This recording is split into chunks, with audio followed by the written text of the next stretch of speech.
here is my tip. Here's what I want you to be thinking about as you think about implementing any sort of DEI program. And if you're in a government agency here in the States, maybe you cannot implement or focus on DEI.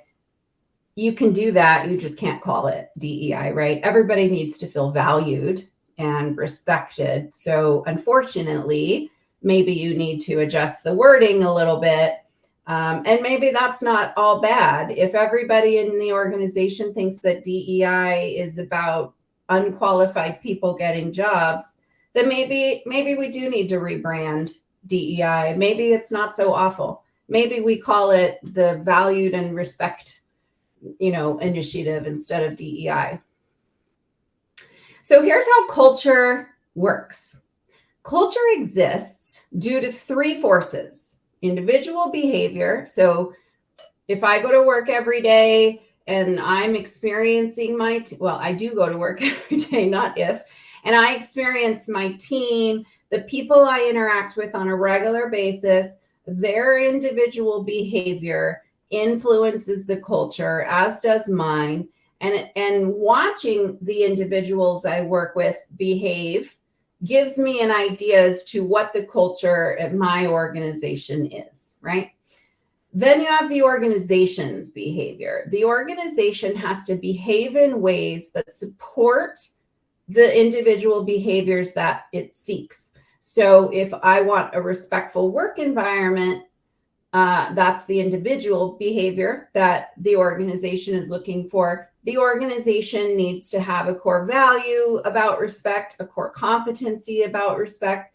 It has to make sure that, managers get training on how to have conversations with people who are being disrespectful. It has to look at its policies and procedures. Where do we help or hinder the people's ability to be respectful? So the organization has to behave in ways that facilitate that individual behavior. And of course, so does the leadership team. So going back to my fail that I mentioned earlier, this is an example of why there's no ROI on a DEI program. These are the examples of the types of things we see. So we get a call from some volunteer DEI committee that the leaders allowed to form. They're looking for some sort of 90-minute, training on implicit bias, for example. And then some of the individuals in the organizations talk about DEI and how important it is to them. But so that's the individual behavior that people can observe. Meanwhile, the organization is not behaving in ways that facilitate inclusive individual behavior. They're not, putting the effort into their recruiting efforts. If they hire diverse candidates, they're not supporting their experience. The committee is allowed to add inclusivity to the core values, but there's no real oomph behind it. So the individual and the organizational behavior are misaligned.